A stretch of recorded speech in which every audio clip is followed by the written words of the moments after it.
Muchas gracias, Rubén. En realidad el problema es ese, que muchas veces estamos jugando con las palabras y no nos damos cuenta de que jugar con las palabras tiene peligro, es como jugar con fuego casi. Si empezamos a decirnos que somos la generación perdida o que son la generación perdida, el que sea, empezamos a terminar creyéndonoslo. Y ese es el problema. Cuando terminamos creyendo que somos o son una generación perdida, muchas veces conducimos a que eso sea así.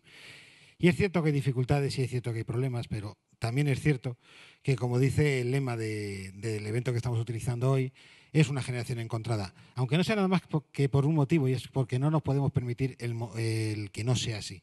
Tiene que ser una generación encontrada. Por cierto, un saludo a la gente que esté viéndonos por el streaming. El que esté viéndonos por el streaming y los que estéis aquí, tenemos dos hashtags preciosos que nos han quitado. Está aquí, que podéis utilizar si queréis decir algo por Twitter, tanto el hashtag nuestro del evento, que es de Gran Vía, como otro hashtag que se está utilizando, que es Generación Encontrada. Y por lo que he visto esta mañana también estáis utilizando emprendedores. Sí, sí, servicio. Sí, sí. Pero bueno, la wifi es la de auditorio.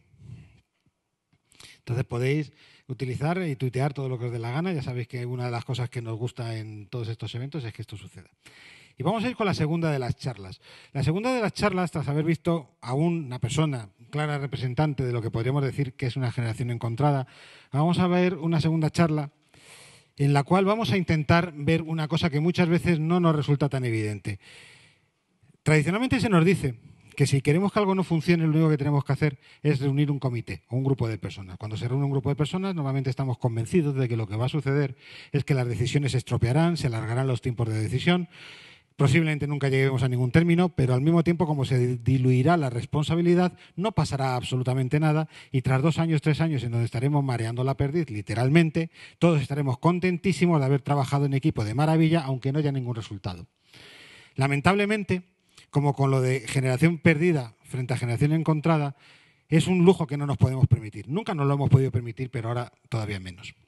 No nos podemos permitir que solamente dependamos de la inteligencia de un individuo. No nos podemos permitir el asumir que cada vez que tenemos más de un individuo, automáticamente eso conduzca a la estupidez, o que conduzca a las malas decisiones, o que conduzca al frenarse o el no avanzar.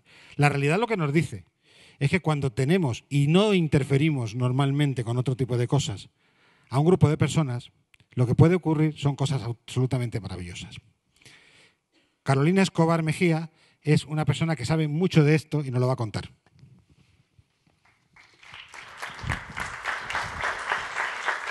¿Ya está? Perfecto. Bueno, muchas gracias. Buenas tardes a todos y a todas. Pues yo vengo aquí a contarles una historia, o una pequeña historia, parte de mi historia. Aquí ven una foto, creo que, no sé si solamente se ve en esta pantalla, sí. Ok. Esta es la foto de mi padre. ¿Quién es esta persona? Mi padre. Mi padre es un loco por las abejas, por la apicultura, es su pasión desde que era muy pequeño, ahora tiene 78 años y como lo pueden ver allí, bueno, esa foto ya es de hace unos años, pues es totalmente joven, ¿no? Tiene un espíritu, una pasión y eso es lo que vengo a contarles cómo, así como mi padre ha sido un claro ejemplo de que lo importante es tener una pasión, cómo esa pasión nos lleva a hacer muchas cosas. Todo empezó a los 11 años. Empezó a los 11 años, ¿por qué? Porque yo creo que muchos de los que estamos acá hemos jugado a la oficina. Yo jugué mucho a la oficina.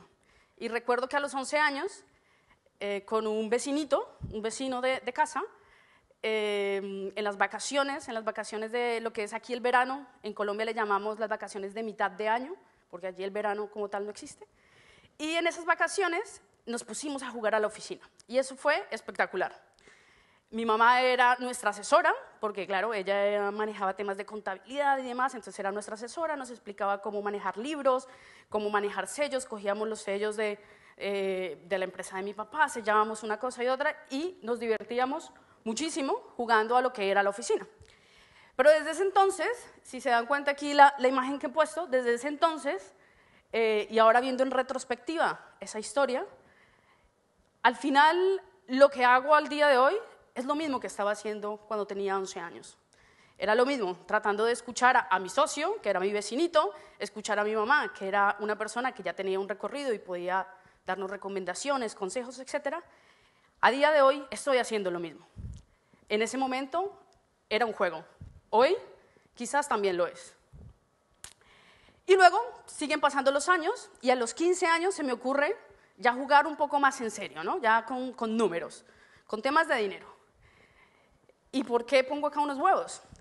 Pues porque mi primer negocio fue distribuir huevos a los 15 años. Yo estaba en mi ciudad, es un pueblo pequeño que queda al norte de Bogotá, y en esa ciudad, en ese pequeño pueblo, las personas que vendían en las tiendas vendían los huevos siempre a un precio muy, muy alto, comparado con los huevos que compraba mi mamá en casa. Yo decía, esto es curioso, algo está pasando acá. Entonces, después de averiguar qué era lo que pasaba, me he dado cuenta que a estas personas les saldría muy costoso traer los huevos, y entonces dije, bueno, si mi mamá siempre va por los huevos hasta la granja, pues yo puedo hablar con mi madre, voy yo por los huevos, traemos muchos huevos, los repartimos a estas tiendas y hacemos que sea mucho más económico para las personas que están en mi ciudad y obviamente también para los tenderos. Además traíamos huevos de estos que son doble yema y bueno, con cosas que poco se veía en ese momento. Entonces, de alguna forma empecé a ver que me interesaba entender qué pasaba en el entorno, qué hacía falta, qué podíamos hacer para que entre varios pudiéramos ayudar a conseguir un logro común. Y luego, cuando pasó y estoy en la universidad, a un profesor que luego fue mi director de tesis, se le ocurre un concepto que se llaman empresas de conocimiento. Y cuando yo escuché empresas de conocimiento, lo que más me llamó la atención fue la palabra empresas. Yo dije, empresas, suena interesante. Y con varios compañeros y con un compañero que de hecho está aquí presente en el auditorio, pues nos pusimos a montar una empresa de conocimiento que era un poco como hacer el ejercicio de qué es esto de crear empresa. Y ahí empecé a afirmar y reafirmar esta pasión por unir personas, por crear algo nuevo, por desarrollar algo nuevo, por encontrar un reto, sacarlo adelante, crear soluciones. Así que me sumé a un equipo en el que lo que impulsamos es crear una empresa social que lo que busca es poder resolver desafíos que solamente pueden resolverse en colectivo. Lo hacemos a través de tecnologías y metodologías, pero aquí no les voy a venir a vender mi libro ni hablarles de lo que hacemos y de mi empresa, etc. Pero sí me gustaría contarles un poco de qué fue eso de empezar a emprender, ¿no? Como pueden ver aquí, en el año 2003, que es cuando empezamos, pues éramos eso, éramos una mesa, éramos 2 sillas. Pero teníamos algo muy claro y era que queríamos hacer algo, queríamos mejorar cómo las organizaciones sociales de Bogotá podían estar más conectadas, podían comunicarse mejor, podían difundir más su mensaje y cómo nosotros desde nuestra facultad, desde donde estudiamos, que era ingeniería de sistemas, pues cómo podíamos proveer de soluciones, de tecnología, de metodologías, de unos servicios a estas organizaciones. Y así fuimos evolucionando. Esa empresa que empezó como un sueño colectivo, y para que se hagan una idea, por ejemplo, en el 2010 pues llegamos a ser 30 empleados, en el 2013-2014 más de 120 empleados, y desde hace 3 años abrimos en Europa oficialmente. Entonces, lo que se ha convertido aquel juego de niños de los 11 años, pues se sigue haciendo realidad. Y cada vez que vamos creciendo y vamos evolucionando y vamos renovando hacia dónde vamos, es interesante porque cada vez se siente más diversión, se siente más juego. Algo que quería compartirles es de dónde sale como esa inquietud que teníamos al inicio de por qué conectar más a las organizaciones sociales, ayudarles a comunicarse unas entre otras, etc. Y esto nace de una pregunta y es, ¿cómo podíamos transitar a dinámicas de trabajo en red, pero real? Por eso subrayo la palabra real. Porque el concepto y digamos el enfoque de trabajo en red es algo que todos escuchamos, ¿vale? Está en los discursos de los políticos, de los directores de ONGs, de los directores hasta de los bancos. Trabajar en red, comunicarse, conectarse, es 1, 2, 3. unos con otros. Pero en la realidad eso es difícil. Entonces para nosotros eso era un gran desafío y nosotros parte de lo que hemos desarrollado pues ha sido el cómo podemos transitar a esos modelos que son mucho más distribuidos, más interconectados, que creen la colaboración en la interconexión. ¿Y por qué creemos en esto? Pues creemos en esto porque es algo totalmente natural, ¿vale? Está desde las neuronas de un ratón, como vemos ahí en el ejemplo, como el universo, es decir, es la naturaleza propia la que nos habla del potencial que tiene trabajar en red. Sabemos bien que ahora hay nuevas formas de comunicación y eso evidentemente nos obliga a tener nuevas formas de organizarnos, nuevas formas de organizaciones. Y ese es un potencial que tenemos que sacarle provecho, es decir, ahora tenemos tecnologías, ahora tenemos una comunicación mucho más ágil que nos permite hacer que ese trabajo en red que está en los discursos podamos cada vez aterrizarlo.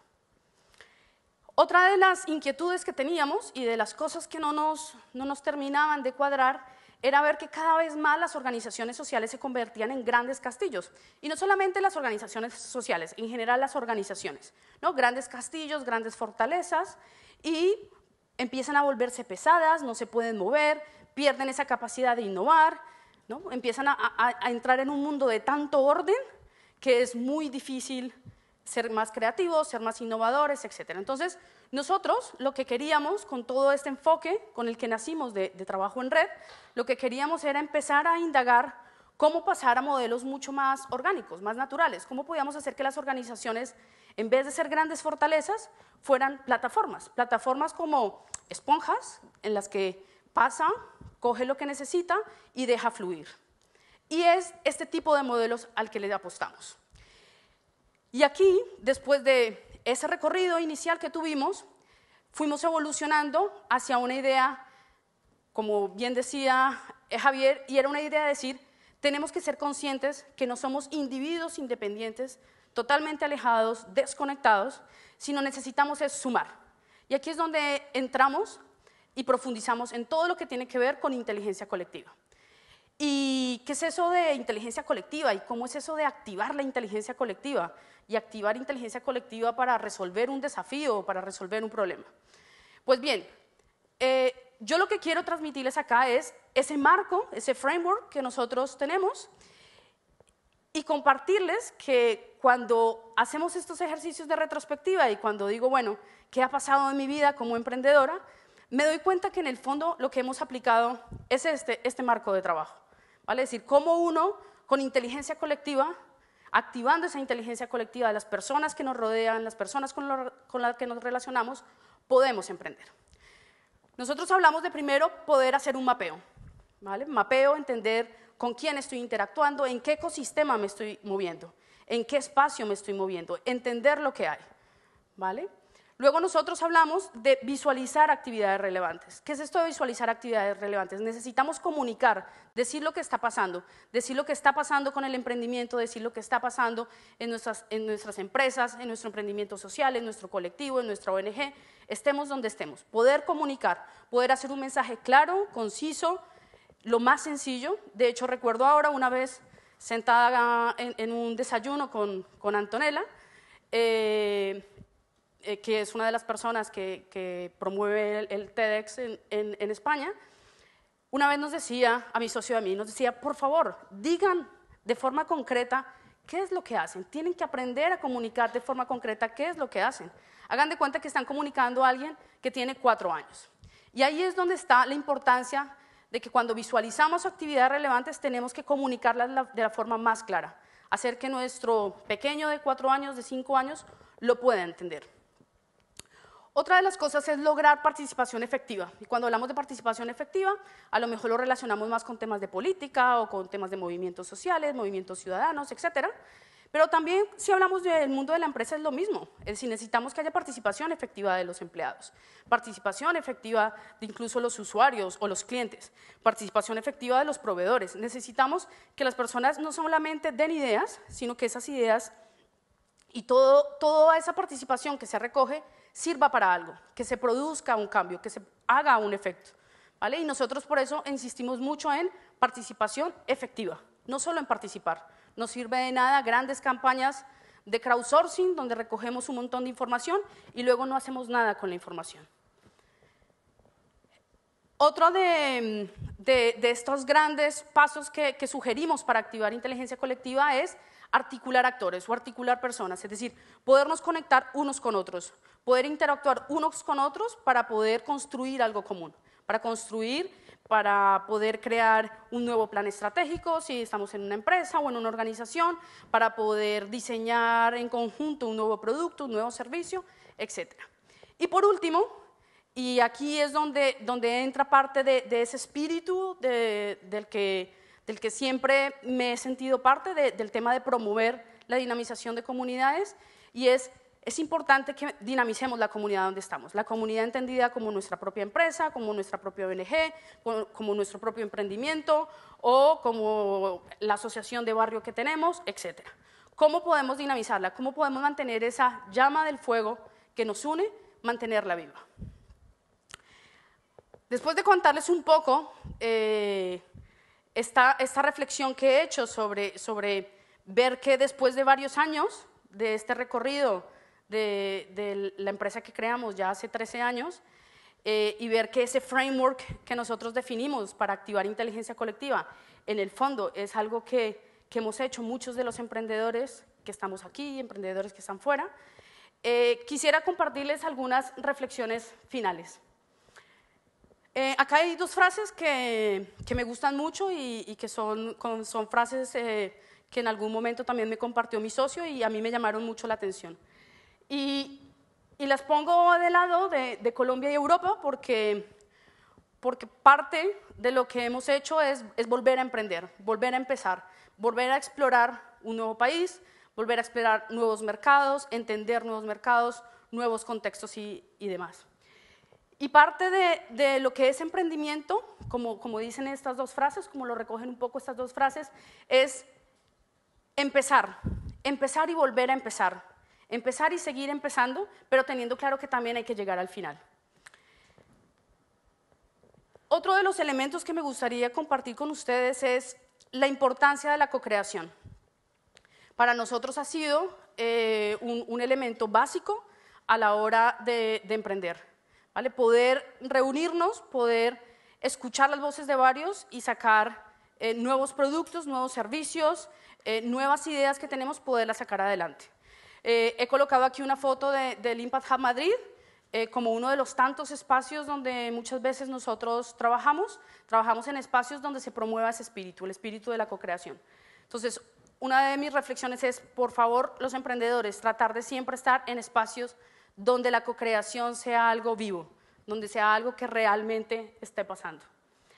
Otro de los elementos clave es cómo los emprendedores nos podemos mover en lo caótico.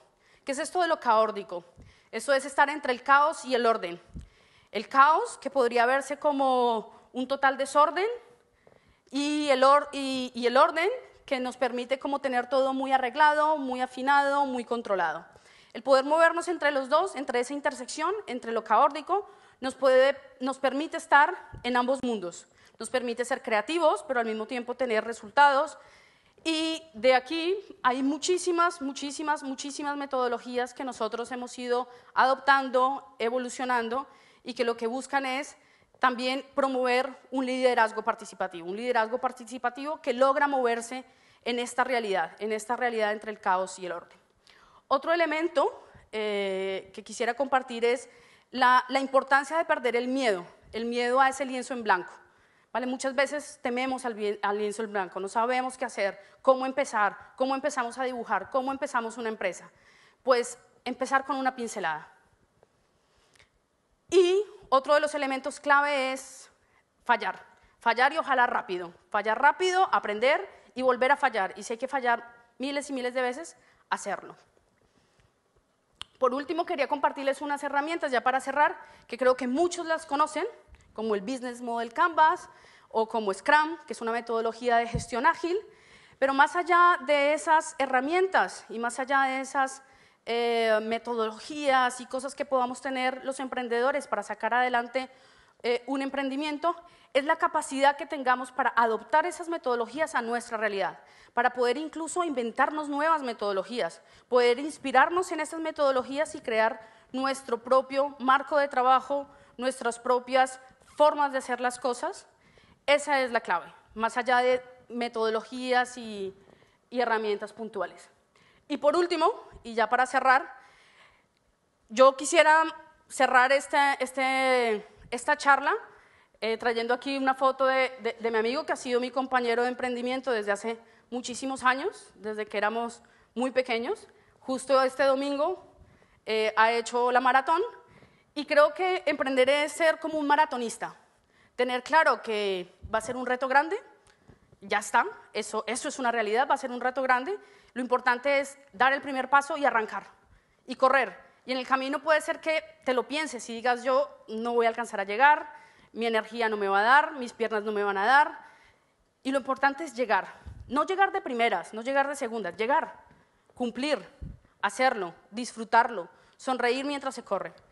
Entonces, quería a todos transmitirles este mensaje de que veamos el emprendimiento también como el ser maratonistas, como el creer que somos capaces y que lo importante es llegar.